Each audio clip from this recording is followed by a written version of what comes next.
Chapter 12. In Love with the Enemy. I dropped the brownie tray and it clattered on the floor. "What the living hell are you doing here, Clarisse?" I snapped. By default, I reached for my taser, which was usually on the right-hand side of my belt. I cursed, realising it was on my bedside table downstairs. "I could ask you the very same, Agent Clarke." If you remember from our interrogation a few days ago, I asked the questions, not you. Clarisse put a finger in the air. "When you're on duty, which, judging by your lack of badge, belt, and companion, you are not." She grinned, holding her arms behind her back and swaying on her feet. "But by all means, if you must, handcuff me. I like to enhance my party tricks." I shuddered. 1, that is vile, and don't ever say that again. I held up a second finger. And 2, you're very wrong. An FBI agent is always on duty. Clarisse leaned against the doorframe with a raised eyebrow. "Sounds like a fun job." I rolled my eyes and sighed deeply. "Why are you here, Clarisse?" I asked, calmer, the initial shock wearing off. She shrugged with one shoulder and a dismissive glance over her shoulder. I followed her gaze and saw somebody walk by. I nodded. "Who's that?" Clarisse smirked. "Doesn't matter. And to answer your earlier question, I live here." I raised an eyebrow. To quote Cher Horowitz, as if anything in her file was true and I somehow doubt it was a lie, then she had a very privileged life. "Why is that so disbelieving to believe, Agent Clarke? You're here." I sighed again. I was doing that a lot recently. "Because I remember your file, Miss Griffin," I began. Her face changed slightly, and I ploughed on. "I remember it very well, in fact. I remember that you're from a very privileged family." Clarisse frowned. "You, or rather your family, own very nice houses, have lots of money, and even own a few businesses, never mind the lodge in Canada." "Alps." I smirked. I thought none of the information was right. Clarisse scoffed. "I never said that." "No, exactly. It's what you didn't say that said enough," I bit back. Clarisse was silent for a second before she scoffed again and stormed back into her apartment, slamming the door. I sat in my room that night with a pen, a piece of paper, and my laptop. My work wife, Jenna, was on the other end. Jenna was in the FBI as well, but she was in public relations. She used to be an active agent like me, but after she got married and had her little girl, she pulled out and worked in PR instead. She was still authorized to look at and read active cases. "So I'm stuck, and I have no idea how I'm going to catch them," I sighed. Jenna hummed. "Usually, the first step is to compile all the evidence you have, even the stuff you think is useless, and try to find where they all cross over," she said. "I mean, I can email Miller and ask if he's got any he's not given me." I sighed loudly. "I know. I've read the case, and honestly, I'm surprised that they let you take the reins on this one. It's hard." I bit my lip. "I'm not saying that you're not capable of solving this, but this is some next-level agent shit." I tapped the pen on the table. "All right, I'm gonna get Miller to email me all the evidence. Hopefully I'll make a break soon." "Good luck." Jenna cut the call with a smile. I opened my contacts on my phone and dialed Miller. I picked my nails and wrote a few things down while the dial tone rang. There had to be more evidence, surely. I was gonna cry if I ballsed this case up. They'd never let me have anything again. Finally, the call picked up with his signature. "This is Miller." "Miller, hi. I need you to send me everything we have on the Cobras. Even civilian statements. Every single thing," I immediately said. "On it." Miller answered. He hung up the call, obviously doing what I asked. I felt a bit bad demanding he sent me stuff without even asking how his day was going. Finding all that evidence is surely going to take a while, maybe even a few hours. I looked at the albeit minuscule evidence I had in front of me. They were linked to the robbery at a few major jewelry stores in New York and Tiffany's. But how? No hair follicles, no sweat, no blood. Literally nothing. Just names on paper. The stores had to have something in common, something they all wanted. But what? I locked my door the following morning as I ventured out into West Hollywood for some breakfast. Sure, the apartment had some cereals and bread, but I needed something sugary, like a McDonald's or something. On the way down the stairs, my phone buzzed. I whipped it out, hoping it was an email or message from Miller about the evidence. One new email, Robert Miller, evidence, confidential. I couldn't help the small sound that escaped my mouth. I could finally start to properly work on the case. Ugh, I gasped out, bumping into something hard. The scent of fresh aftershave and hint of vanilla greeted my nose. If you missed me that much, all you have to do is call. I groaned loudly. You do remember that you're an enemy of the law, right? I snarked, stepping back. My foot slipped and my body jolted. For a second, I thought I was going to ton it down the stairs. I swore loudly and reached out to grab something. A hand latched onto mine and hauled me back up. I instantly grabbed onto the railing, if only for reassurance that I wasn't going to break my spine today. God, the embarrassment. So, special exception. Any more surprises today? I rolled my eyes. Whatever, Levi. I flicked my fringe out of my face and made a move to leave, but a hand on my shoulder stopped me. What, no thanks? I spun around. You're an enemy of the law. I hunt down enemies of the law. You want a thank you? Levi shoved his hands into his pockets. Well, yeah, I did just save you from dying. I scoffed. And I saved you in the alleyway a few days ago. It was your fault I was there in the first place. No it wasn't. You ran there. You fucking shot me! You made me, and it was a blank. I heaved in breaths. Oh, I was going to do some damage to this man. Instead of smashing his head against the probably mold-infested walls, I took a breath. I pushed away my childish insides. Thank you, I ground out. Levi cupped a hand to his ear. For what? He asked, lifting his chin. I ground my teeth and sighed irritably. For stopping me from falling. Levi made a face, then nodded. Thank you accepted. I rolled my eyes with a scoff, but didn't say any more. That's all? I bit back on my remark. That's all you've gathered over the past few days? Some exchanged words with them? Clarke! Miller yelled over Skype. I glared. Oh? And like you've done so much more? I snapped. What about all the evidence I sent over to you? Miller ignored my jibe. I shrugged and growled, frustrated. Wasn't much help. The problem is we have no DNA evidence linking them to either of the crimes. And that's what we need, I snapped. This case was seriously beginning to grate on my nerves. Well, you need to find a way to get it then, don't you? I scoffed and rolled my eyes. Oh, yes. Would you like me to go back in time, plant a few hairs down, and then come back to the present? Miller glared. Evans is going to want an update soon, and if we don't have anything, we're screwed. Find something. I slammed the computer lid down, shutting the call off. Ugh, Miller was such an asshole. I sighed heavily and stared at the wall where the pieces of paper and evidence were blue-tacked in a misshapen form of a circle. I felt my anger rising. Fucking cobras.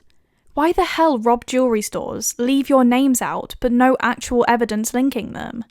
What kind of fucked up games were they playing? I stood up abruptly. I needed to get out. Go for a walk, sit on the fire escape, anything. I yanked my hoodie off of the built-in wall pegs and held it on. I stuffed my phone into my pocket, grabbed my headphones and stormed out. In hindsight, walking alone in the dark with my music blaring in my ears probably wasn't the best idea. Sure, I'd only taken cash with me to buy my food, but I used it all on the snacks and drinks I planned on inhaling later that evening. My mum had always said, never walk alone in an area you don't know and do not have your earphones in. Oh, how disappointed she'd be. I had a feeling that somebody was behind me, but every time I turned around there was no one there. It must just be my mind playing tricks. Until it wasn't. I gasped at the cold metal on my neck. Give me your wallet, and there won't be a problem. A male voice sneered from behind. I swallowed slowly, feeling my throat grate against the knife. I don't have my purse, I stuttered out. Bullshit. I moved my head slightly, and the man pressed the knife against my neck harder. Honestly, I don't, I said, trying to keep as calm as possible. Sure, we'd been trained in how to deal with uncomfortable situations, including being held at knife point. But having a knife held against you by somebody you already know versus having a real metal one held by a raving lunatic? Completely different. Then how you got that food, huh? Shit. He hit the bags I was holding, full of snacks and drinks. I had cash, I whispered. The man leaned in close and I could smell his breath. It stank of alcohol and something else, something that smelled a little like weed. I couldn't help the whimper.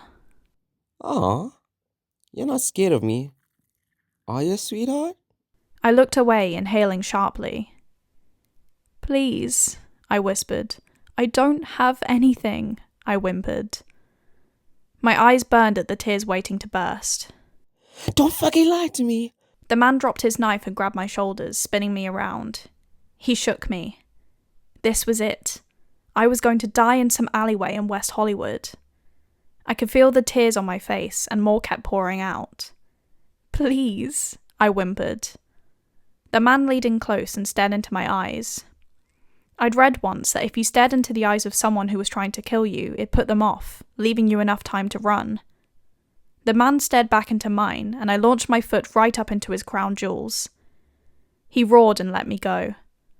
I dropped my shopping and made a run for the main street. Help me! I screamed. Suddenly, he grabbed my arm and yanked me back. I fell onto my back and banged my head against the concrete. My vision blurred and my ears rang. My head pounded painfully. I sobbed as the man clambered on top of me, holding a knife to my throat. You dumb bitch. Hey! A new voice yelled. I cried loudly. Help me! The man slapped me across the face, leaving my cheek stinging at the impact. Fuck off, pretty boy. This doesn't concern you. Footsteps approached me, and it sounded like two people. I kicked upwards in a desperate attempt to get him away, or at the very least, get him off. There was a loud thwack, and the man launched sideways. I scrambled up against the wall, my tears and possible concussion making it hard to see. Hey, you're okay. A female voice sounded. My blurry vision couldn't pinpoint where she was standing. Cold but gentle hands grabbed my face. Calm down, breathe, listen to mine. She moved one of her hands and guided my left hand to where her heart was. Feel the way my chest moves? I tried to regulate my breathing with hers, whoever she was. My breath kept hitching. The sound of grunting and punches landing distantly hit my ears. There we go. The female voice praised gently, as if a mother would to her child. I blinked harshly. I wasn't fully with reality yet, just breathing enough to not pass out anymore. She okay? Not really, but she will be. The female answered. Him? The man replied with a grunt. Sorted. The female sighed and the male hissed loudly. You can't keep messing up your hands like this. You're going to damage them permanently. The man grunted loudly. What was I supposed to do? Leave her to deal with him on her own? Absolutely not. There was some scuffling of shoes on concrete. Either way, she's in no state to walk home. Help me get her up. We'll take her back to ours. The others are out and won't bother her. Two sets of hands hauled me up by my shoulders. I was distantly aware of who these people were. I recognized their voices, but I don't think I was in any position to refuse the help. Come on. Our place isn't too far from here. It's just around the corner. The woman said. Trouble is, though, it's up some stairs. You think you can walk up them? What are you doing? The male asked, sounding confused. When somebody is in shock, you need to talk to them to keep them grounded. And she is very much in shock. The male made a sound, but no actual words came out. Ignore him, lovey. He just likes to moan at things like an old man. Shut up. the man hissed. The female giggled slightly. A few more steps, drags in my case, and we were at some door. Okay, we're here. He's gonna open the door for us and we're gonna make our way up the stairs, okay? Can you do that? I stumbled into the building with the two people still holding me up. She's clearly in no state to walk up 3 flights of stairs. I'll just carry her. You sure you'll manage? He got a few good licks in himself. The woman asked. I've been through worse. The male answered. A pair of hands reached under my legs and another wrapped around my lower back. I should have felt embarrassed, but I just let this man carry me. This strange man who for some reason I felt very safe with. The scent of aftershave and vanilla greeted my nose, making my nerves dissipate. When the shock wore off and I started to wake up, I realised very abruptly that I wasn't in my bed. I shot up, wondering where the hell I was. Hey, relax. A male voice, the same male voice from earlier, attempted to ease. It did not work. My eyes narrowed on the man sitting by my feet. "What the hell am I doing in this room, Levi?" I asked. He shrugged. To be honest, I'm surprised your first question wasn't what happened. But to answer, you passed out, so I put you here. I frowned. Why did I pass out? Levi frowned. You don't remember? I glared. Obviously not, otherwise I wouldn't have asked. He raised an eyebrow at my snappy tone, and I felt a little bad. He was only trying to help me. Some douche tried to mug you. Clarisse and I were walking back from the pizza place when we saw someone on top of you. I stared wide-eyed. Was he... I couldn't bring myself to finish. No, nothing like that. He wanted money, you didn't have any, so he held you at knife point. Nothing else. And I dealt with him. He's no longer a problem. I swallowed while I tried to digest everything. Wait, what do you mean you dealt with him? I asked, a sudden cold feeling rushing into my veins. Exactly that. Levi answered seriously. You killed him? I whispered. Levi frowned. No! I was about to ask him what he meant, but he continued. I might be a criminal in your eyes, but I'm sure as hell not a murderer. I sat, stunned into silence. Christ, what the hell had happened? One of my first nights on the case by myself, I got mugged and helped by two criminals. Oh, I'm doing such a great job. Miller's gonna be so proud. Clarisse will be back soon. She's gone to grab a cool pad for your head. Where's she gone then? I asked. To the shops? Levi shook his head. Nah, she didn't want to leave you with that concussion for too long. She's gone down to yours to grab some ice. I glared. Why is she at mine? How the hell has she gotten in? I snapped. Well, she borrowed your keys. I stared wide-eyed. She borrowed my keys? There's confidential stuff in there she's not allowed to see, I yelled, jumping up. My vision blurred and the world tilted, but I stayed on my feet. Jesus, she's only trying to help you. Levi snapped. I glared and wished I could spit venom. I don't need help. I'm fine, I sneered. Levi stood up and glared at me with just as much venom in his stare. Clearly. He spat. The two of us glared venomously, holding out in the hopes that the other would break. I would not. As the youngest of 5, I had a very strong resolve, but I also knew when to quit and walk away. Instead of antagonizing the situation any further, I took a step back. Fuck you, I spat, and slammed the apartment door. I had a dream that night. This wasn't uncommon, but I hadn't had a nice dream in a little while. It was usually to do with me putting my brother behind bars, but not feeling satisfied. Danielle walked through the front door and dropped her keys onto the table. "Guys, I'm home," she called through the house. Her dog came bounding down from upstairs, whining and sniffing her. Danielle had just come back from a 6-week-long case in Alaska and hadn't seen any of her family in that long. Nobody else came down from upstairs. "Guys," she called, shrugging off her coat. "Mum," she yelled. While she was away, her mother had come to babysit her kids. Danielle's husband had also been away, but he left about 2 weeks before she did. "Hey, sweetie," her mum called back, standing at the top of the stairs. Where are the kids? Danielle asked with a smile. Her mum put a finger up to her lips. I don't know, sweetheart. I think they're at school. Or a friend. She gestured to follow with her index finger. Danielle crept upstairs, fussing her dog as he bounded by. Shh. Her mum said. Why don't we watch some telly? Danielle smiled. Sure. They sat down on the cushioned sofa and stuck some random show on. Danielle smiled even wider when some quiet giggling and shushing rang out from behind the sofa. Boo! Her kids shouted, jumping up from behind the sofa. Danielle jumped in surprise and gasped. Guys, she playfully scolded. Mom! Did I scare you? Surprise. Danielle gasped and shrieked, spinning into her husband's arms. Hey! He laughed, hugging her tightly.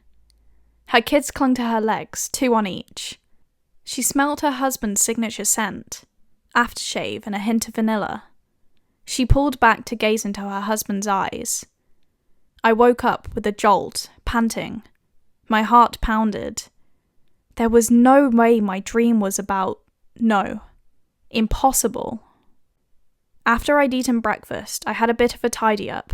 Just a few cups and bowls that needed washing. On the side next to the sink was a bag of now-melted ice. My heart suddenly sank and guilt raced through my veins. God, I was such an asshole last night. They'd only tried to help me. I had no right to argue with Levi like that. He saved me from being stabbed, or worse, whatever the hell that man wanted to do. I felt guilty about it. I growled out loud, the frustration with what to do next overflowing my mind. I slammed the cleaning cloth down on the side with a loud sigh. I grabbed my keys and slipped on my flip-flops. I walked out and locked the door.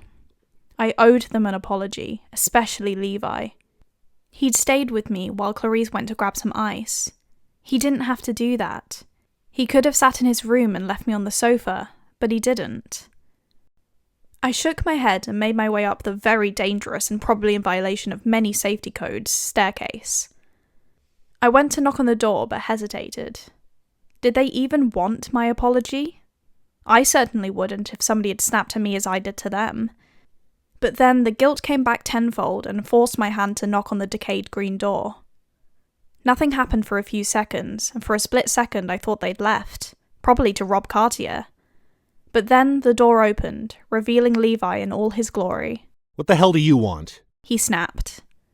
I sighed. Deserved, but I came to apologize. I was way out of line last night, and I'm sorry. Levi frowned. Yeah, you were. I didn't say anything. With a sigh, Levi stepped aside and invited me in. Claire's gone out with the others for a stock-up, but she'll be back soon. I couldn't help the snort. Not of jewelry. Do you think they'd be out there without me if we were going to go for Cartier? Please. I frowned. You're aware you just confessed to robbing Cartier, right? Levi shrugged. I know you took the paper from Jack. I turned around to leave, but found myself in very close proximity to Levi. I swallowed thickly. He didn't move. My heart did something weird. It was like a switch that clicked. A sudden rush of something tore through my body, taking control. Levi didn't move still, and I decided to do something very not me. Seizing the moment, I stood on my tiptoes and kissed him. I expected it to go one of two ways. He shoves me back and smacks me, or he shoves me back and walks off. I didn't expect him to kiss me back. I moved my hand to his chest to balance myself. His hand rested on my waist. For some reason, this felt completely normal, as if he wasn't a criminal that I had to arrest. He kissed me more forcefully. I pushed back, not breaking the kiss. He pushed me against the wall. One hand rested just above my shoulder, and the other wrapped around my waist. He kissed me roughly, and I fought back, engulfed by a sudden primal lust.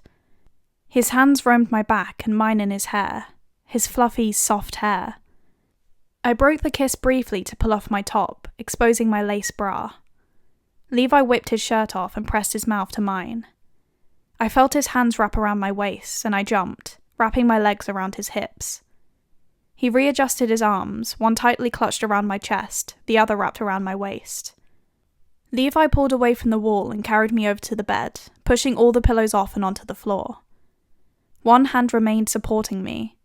The sheer strength he possessed made me all the more hungry for his touch. I could feel his hot breath on my neck. Within a second, his lips were back on mine. He dropped me onto the bed without breaking the fight for dominance. I couldn't help but grin. What are you smiling about? He asked against my teeth. I shook my head. Doesn't matter, I answered breathlessly. He laid over me, his hands and knees on either side of my body. I ran my hands through his hair and moaned as he sucked on my neck. Levi began kissing down my body, reaching my lower stomach, sending butterflies into overdrive. I couldn't help but groan as my legs wrapped tighter around his waist. I flipped over and straddled his waist. The rest was too R-rated to divulge in detail, but be rest assured, ladies and gents, I'd remember this moment forever. That was amazing, I mumbled in awe. Levi huffed a laugh. Glad I can be of service. I snorted loudly. It seemed as if nothing could ruin this moment, besides my normal non-horny self, who would be crying at what I'd just done with an enemy of the law. But then the door opened. What the fuck? I gasped and jolted back. Levi shot up, the cover falling off his chest. Blake, get out! I used my hands to cover my chest. Lock the goddamn door when you have sex. Jesus! Get out! The bedroom door slammed loudly, followed by... He's doing someone again? Christ. My eyes widened. Fuck, it's Jack. He can't know I'm here. Levi smirked. A forbidden love? He grinned. I swatted his shoulder. Get rid of him. Levi rolled his eyes, shrugged on a shirt, and slowly walked out.